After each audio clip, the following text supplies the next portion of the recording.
Olá a todas e todos, eu sou Ivan Regen, estou aqui com Celso Frateschi na estreia desse programa que é a Guerrilha Cultural, parte da programação do À Esquerda. Vocês podem se inscrever no nosso canal, estamos aqui, é uma honra estar no Teatro Ágora, né, que é um espaço, por definição, um espaço de democracia, né?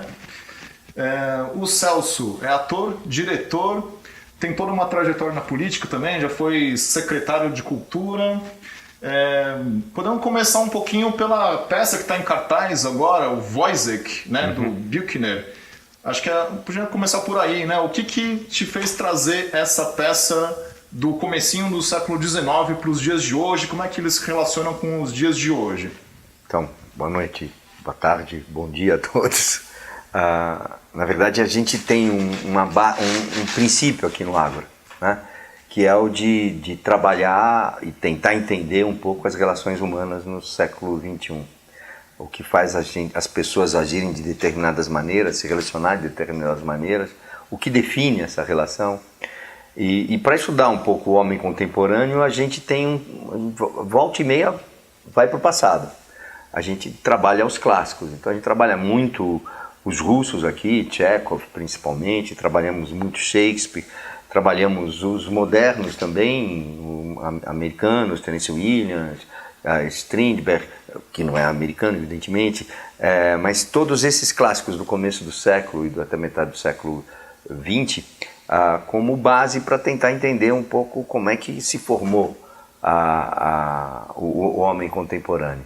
E isso mesclado com textos mais contemporâneos mesmo, escrito para hoje por nós mesmos ou por autores que a gente convida e faz. O Buchner é um cara que, de alguma maneira, inaugurou o teatro moderno, né?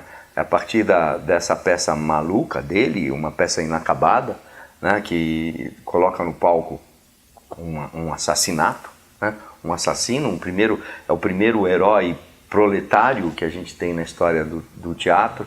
E ele coloca isso de uma forma muito contemporânea. E a partir desse estudo que a gente percebe que todo o expressionismo bebeu no Buchner, todo o realismo crítico do Brecht bebeu no Buchner, todo o Beckett bebeu no Buchner. Quer dizer, foi um cara que abriu muitas portas, por isso a gente se voltou até ele. Fora que ele realmente, como metáfora, como parábola colocada que a gente coloca em cena, diz muito e faz a gente refletir muito sobre o mundo contemporâneo, que é o que completa o teatro, né? Tem o mundo do autor, mas também tem o mundo do ator, que é o mundo que a gente vive.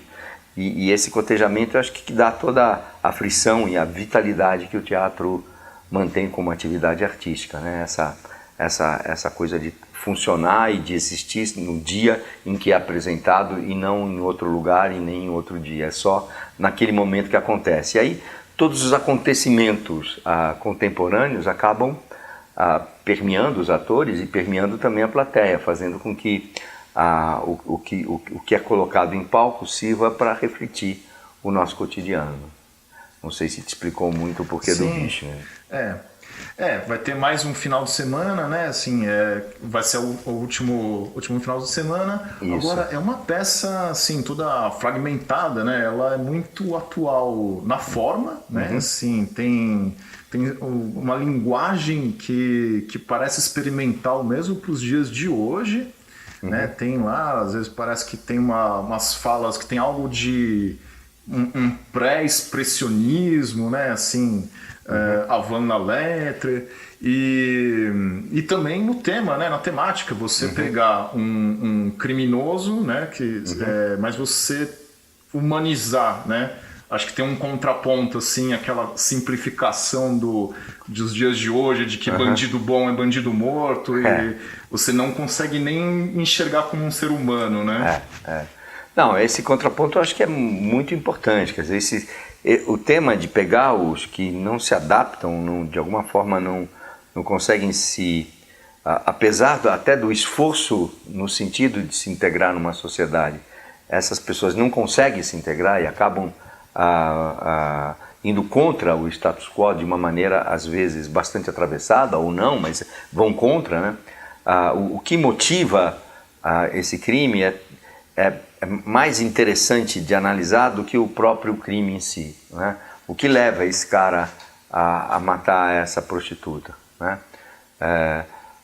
Infelizmente, hoje você tem muitos casos de mortes de prostitutas, de gays, de lésbicas, de todas as pessoas que têm alguma diferença. Hoje as pessoas estão se sentindo autorizadas para atacar e para violentar e para matar e para... somam-se exemplos aí diários, né, de crimes de gênero. Então é uma coisa muito maluca mesmo. Então tentar discutir o que faz o cara sair dessa linha me parece mais interessante do que a simples condenação, né, do que a simples... eu, por exemplo, não consigo entender como que o Brasil saiu da linha, né, e votar num criminoso para presidente da República, né? Eu gostaria de entender esses mecanismos que levam uma pessoa quase que a um suicídio, né, na sua própria humanidade, né? Como é que eu voto na pessoa, eu elejo a pessoa e dou poder a ela para me destruir, né? Pois é. Essa é um paradoxo completamente maluco que o Ágora, volta e meia, tenta colocar em questão. Mas Celso, vamos voltar um pouco assim, lá para o início da sua carreira, que você veio de todo um trabalho com o Augusto Boal, né, do Teatro do Oprimido, e isso na época da ditadura, né? Acho que ainda não existia na época o Teatro do Oprimido, ele ainda não tinha publicado esse livro, que são as poéticas políticas, né, latino-americanas, que depois ficou sendo chamado Teatro do Oprimido, né, até pela questão pedagógica e pela identidade que os editores, e que ele mesmo, os dois mesmo veem, tanto Paulo Freire como ele, no sentido mais pedagógico, a utilização do teatro como sentido mais pedagógico também. Então veio junto com o Teatro do Oprimido, também com todo o trabalho que já vinha com Paulo Freire. Na verdade, a gente começou um pouco nessa pré-história, em 69, 70, num curso que foi dado lá, e que depois um pequeno grupo, se juntou e resolveu pesquisar uma proposta que o Boal tinha para antes da ditadura, que era o Teatro Jornal. Ele queria fazer um teatro semanal. Toda segunda-feira, o bancário, o trabalhador do centro da cidade, poderia passar no Teatro de Arena e teria a revista semanal, né, as notícias da semana lá para poder se informar, discutir, trocar ideias e tudo mais. Evidentemente, com a censura prévia, que talvez seja uma coisa que as pessoas não saibam direito o que era, mas ela obrigava a que você mandasse o texto 30 dias de antecedência, para depois autorizar a montagem, para depois da montagem pedia mais 30 dias para ir assistir a montagem, para ver se liberava ou não, e ainda por cima a gente era obrigado a dar 2 ingressos para a polícia todos os dias, para que ela pudesse assistir e ver se a gente estava fazendo direitinho ou não, conforme tinha sido ordenado pelos policiais da censura. Isso perdia completamente a possibilidade da gente fazer o Teatro Jornal como o Boal queria, que era toda semana mudar as notícias. Mas a gente resolveu pesquisar a técnica, né? E ele permitiu que a gente ocupasse o Areninha, que era um teatro que tinha em cima da sala principal de Arena, e lá a gente ocupou durante algum tempo fazendo essas pesquisas de teatralização das notícias de jornal. Isso era para a experiência mesmo, a gente convidava algumas pessoas a cada 15 dias para assistir as notícias, não eram de semana em semana, porque a gente não tinha, estava começando a pesquisa.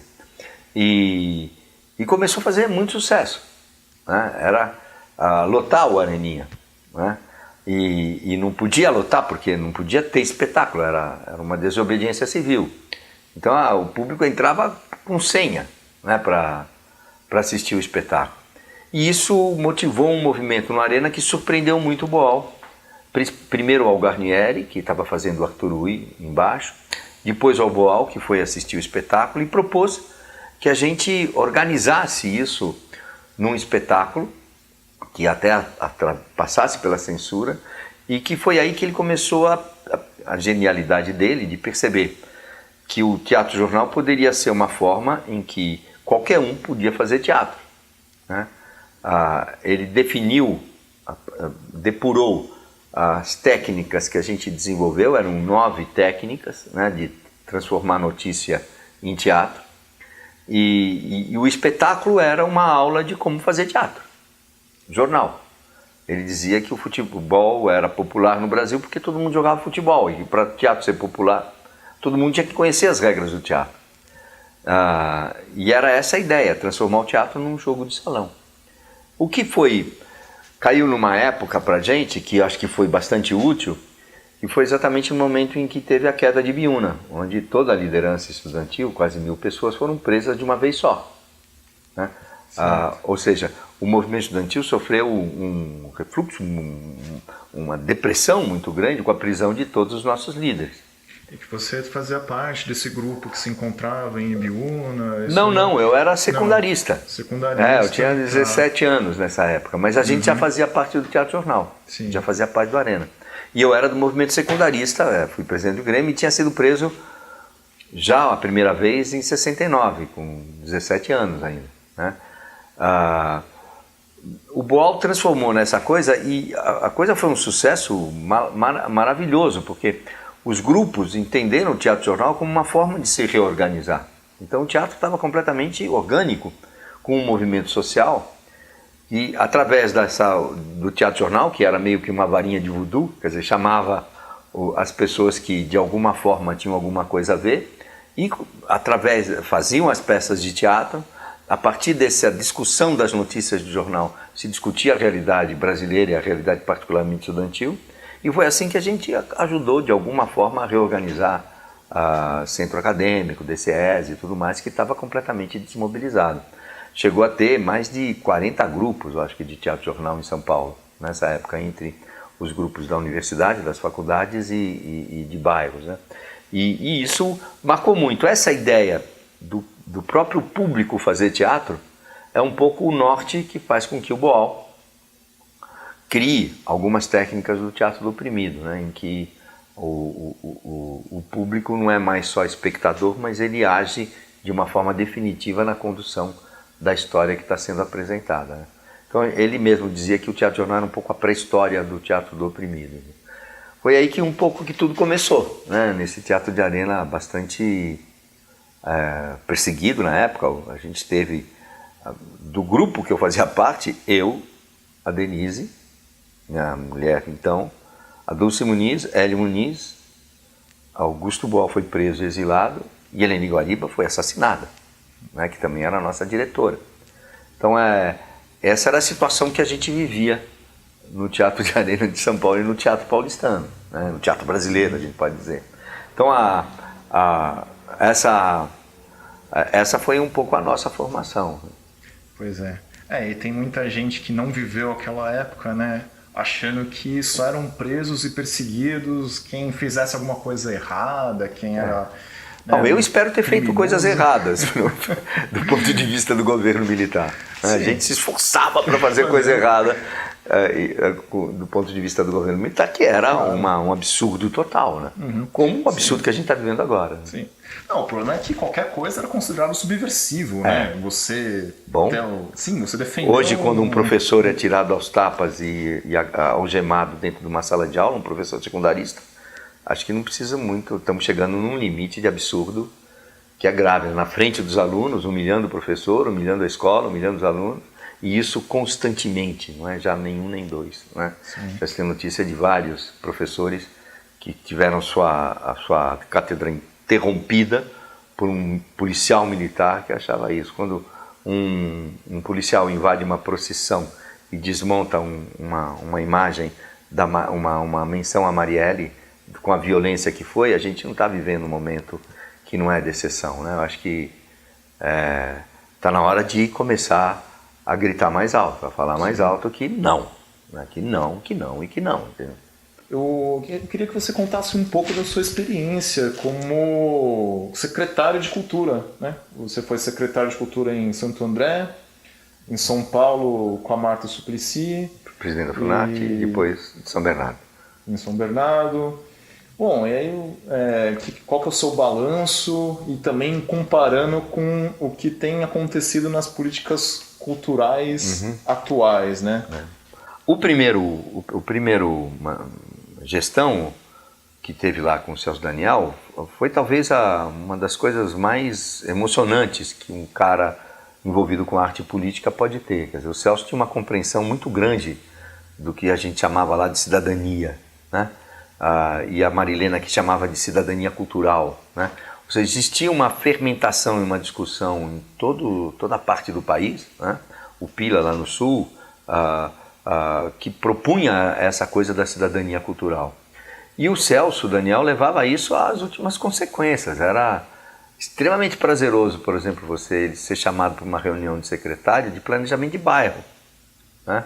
Onde não estava discutindo só que tipo de equipamento cultural pode ter nesse bairro, mas qual a largura da calçada para essa via, que deve ser diferente da via do corredor principal, para que permita que as pessoas andem na rua, que coloquem uma cadeira na rua para poder conversar, que reforce relações de vizinhança e tudo mais, né? Ou seja, essa visão antropológica e de você... direito à cidade era o termo, era o lema dele lá, né? Da administração dele. Então, isso era muito, muito prazeroso de estar junto, né?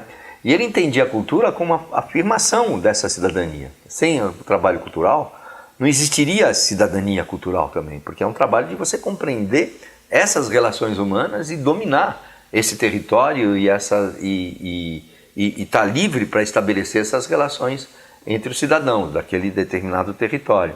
E isso ele levava era um projeto de país que estava sendo realizado na cidade de Santo André.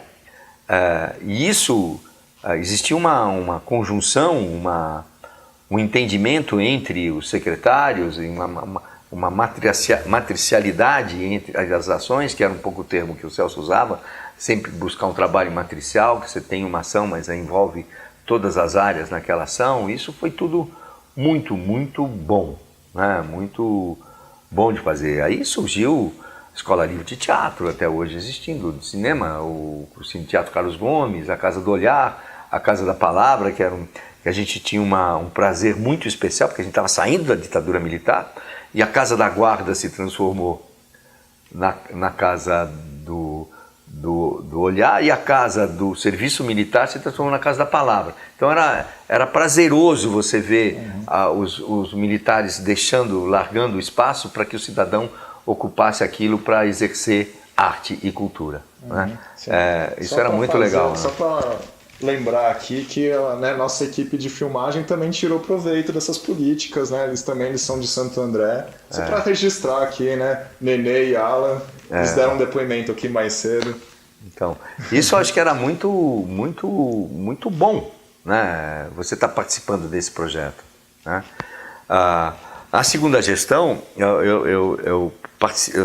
teve algumas alterações, né? Teve uma alteração pessoal muito, que foi um momento que eu fiquei viúvo, então foi um momento difícil mesmo.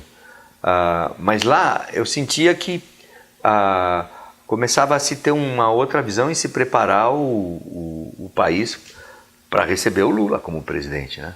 Era essa a intenção. E aí tinham visões diferentes, né? De como encaminhar o projeto lá. Eu era mais tradicional, eu achava que a gente devia se manter nos processos e nos projetos iniciais, inaugurais do PT, né? Fundamentalmente a ideia de cidadania cultural, que eu acho que ainda em reuniões, eu não sou petista de carteirinha, mas onde eu sou chamado para conversar, procuro retomar essa discussão, porque eu acho que é o veio por onde a gente pode sair desse enrosco. Sim. Depois tive outras experiências, ajudei o Marinho a construir a Secretaria de Cultura lá, mas acabei não ficando. A Câmara fazia uma oposição muito grave e enquanto eu estive lá, eles não votaram a criação da Secretaria de Cultura. Então eu fiquei o tempo inteiro como secretário especial e era muito complicado, né? Você não ser o secretário efetivo, como se fosse da cultura. Tinha muito pouca externamente, você acaba tendo pouca inserção política, né? E passado um ano sem a Secretaria de Cultura, o projeto, que era muito ambicioso, seria completamente inexequível, né? Aí eu pedi para sair. Antes disso eu fui presidente da Funarte durante 2 anos, onde eu tive as minhas maiores diferenças com a atuação na área de cultura. Eu não, apesar de grandes acertos, eu acho que do governo Lula na área de cultura com o ministro Gil, eu acho que teve, não mexemos em alguns vesperos que poderiam ter mudado radicalmente, que eu acho que o panorama cultural do país. Acho que o grande acerto, sem dúvida nenhuma, são os pontos de cultura, né? São algumas coisas que ele fez na área de cinema, né? Mas ainda essa visão que eu acho que era mais do PV do que do PT, né? Da indústria cultural como uma coisa mais a ser reforçada, permitiu que a gente não fizesse, acho que, as mudanças necessárias, ou não encaminhasse as mudanças necessárias para a Lei Rouanet e para as leis de financiamento. Eu acho que a Lei Rouanet podia até continuar do jeito que está, mas a gente tinha que pensar num outro tipo de financiamento para atividades culturais que o governo, que um Estado devia se ter, né? Devia ter essa preocupação e esse dever, né? De estar garantindo acesso à cultura, garantindo a preservação, né? Garantindo mecanismos de criação, né? Da pessoa se expressar e da pessoa receber a informação cultural de alguma forma construída pelos brasileiros ou pelo mundo todo, né? Acho que a gente não teve muito essa preocupação, apesar de todos os acertos e do brilhantismo do Gil na condução do próprio Ministério. Aproveitando um pouco assim, né, do seu repertório, do que você já viveu isso no executivo mesmo, faz uma avaliação assim, como é que você enxerga as políticas culturais?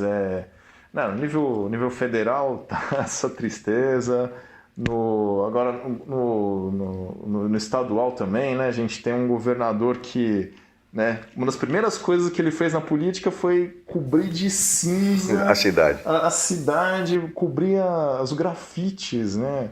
Imagina o que esse cara tem, como é que um cara desse pode valorizar a cultura, né? Mas enfim, como é que você avalia o que está acontecendo? Eu acho que está voltando uma coisa que era comum aos governos anteriores, que existe uma estrutura não por uma ausência de política, mas por uma política de ausência. Eu acho que existe um interesse em criar formas de produção onde não exista Estado, né? Quer dizer, todo o neoliberalismo e esse neoliberalismo radical que está surgindo aqui com esses fascistas, né? É para tirar o Estado da parada, né? E tirar o Estado da parada significa o quê? Entregar o Estado para a iniciativa privada. Não é que eles querem uma visão maravilhosa anarquista de que sem Estado, sem ordem, né? Vamos nos virar. Não. É o que o Estado produziu que pode passar para a mão da iniciativa privada. Na área do Estado, o Estado de São Paulo, isso já vem sendo feito há muito tempo, através da constituição das OS, né? Onde o Estado abre mão, gasta muito mais dinheiro do que poderia gastar se fosse iniciativa do Estado, né? Para deixar com que as OS ordenem, conduzam e realizem suas ações, né? No sentido pago pelo Estado e que geram um lucro também para a própria OS, né? No município isso aconteceu com a orquestra, que ainda não se acertou de tantas cabeçadas que deu, né, desde que foi fundado essa fundação, essa OS, né, que cuida do municipal. E eu acho que tudo caminha para eles abrirem mão e passarem dinheiro público para a mão de particulares, né, para a mão de organizações que vão lucrar com isso. As formas que a gente tem de financiamento, tirando as da cidade de São Paulo, que foram feitas em governos petistas, né, e que avançaram muito, né, que pensam a produção do ponto de vista artístico e não empresarial, né? Lei de Fomento, o Zé Renato e tudo mais, né? As leis que dependem do incentivo fiscal ainda têm a mesma lógica. Como eu dou na mão do particular decidir o que vai acontecer com o dinheiro público, né? Esse é o grande cerne da questão e do problema, que não é por aí que esse cretino do nosso presidente está querendo mexer na Lei Rouanet. Pelo contrário, ele está querendo mexer em outra coisa, né? Mas está querendo fazer populismo, está querendo fazer o que ele acha que sabe fazer. Sim. Mas não é pensar em financiamento da arte e da cultura, não é por aí. Sim.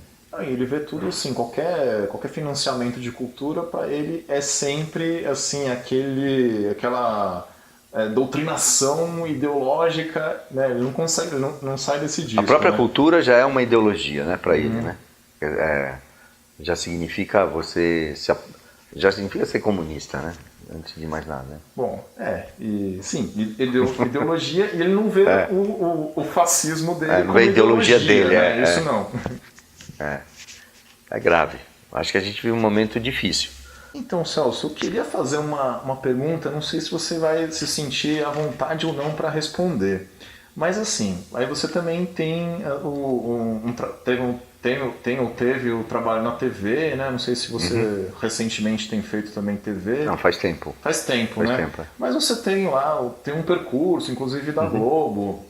E aí a gente fica ouvindo essas besteiras, né, na internet, assim, de que a Globo é comunista, né? Aí, assim, eu acho que pelo menos você tem, assim, você consegue falar com um olhar de dentro, assim, que resposta você pode dar para essa bobagem, assim, de que a Globo é comunista? Nem merece resposta, né? Porque a Globo é a própria, na sua história, na sua Constituição, né? Ela se formou no regime militar, para o regime militar, né? Sempre teve uma visão extremamente burguesa, capitalista, de toda a questão cultural, né? Muito esperta nisso, e em alguns momentos sábia nisso, porque acabou trazendo para os seus quadros pessoas muito importantes, né? Principalmente na área de dramaturgia, todo o pessoal que defendia o Nacional Popular antes de 64, Vianinha, Dias Gomes, né? O primeiro time, Guarnieri, o primeiro time mesmo da nossa arte acabou sendo incorporado pela Globo. E teve um momento na constituição desse mercado nacional da Globo, ela utilizou e lançou mão muito inteligentemente dos nossos melhores artistas, tanto autores, atores, atrizes, músicos, né? De uma maneira muito inteligente e eficiente, né? Ela entrou no momento, nos últimos anos, de cabeça na postura golpista, né? A Globo é golpista, não é comunista, é golpista, né? Convocando, chamando, distorcendo, omitindo, transformando a notícia em ficção, né? Que eu acho que é o maior grave, o maior crime que pode acontecer. Ela buscava transformar a sua ficção em realidade, com depoimentos e tudo mais, e ao mesmo tempo fazia do Jornal Nacional a maior novela de todas, porque era tudo, a grande parte, mentira, uma base da notícia, mas depois as versões e como aquilo era construído de uma maneira extremamente capciosa, né? Ela é golpista, né? Em nenhum momento ela é comunista. Ela pode abrigar muitos comunistas lá dentro, acho que sem dúvida nenhuma já abrigou, né? E pessoas, quadros extremamente importantes, né? Milani, esses caras que eu já falei também, né? Mas nunca foi ou teve uma estratégia que não fosse a radicalização do neoliberalismo. Entendeu? Acho que muita gente confunde por isso, né? Que podem existir alguns comunistas ou esquerdistas trabalhando na Globo, né? E acho que a pessoa também confunde muito assim, porque vê um beijo numa novela, um beijo gay numa novela... Nessa parte moral, né, do comportamental, acho que a Globo deu grandes contribuições mesmo, né? Mas isso está gerando essa reação e vamos ver como é que essa coisa caminha, né? Porque tem uma tensão, né? Muito grande aí, né? Tensão muito grande guiada pelos poupudos recursos de financiamento da publicidade do governo, né?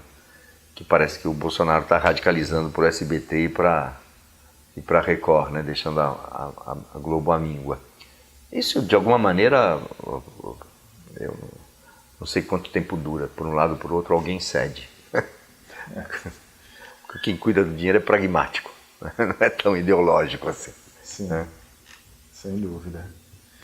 Bom, Celso, para encerrar, né? É só lembrando, né, que então tem Domingo, a temporada aqui sexta, sábado e domingo são os últimos 3 dias de apresentação. Né?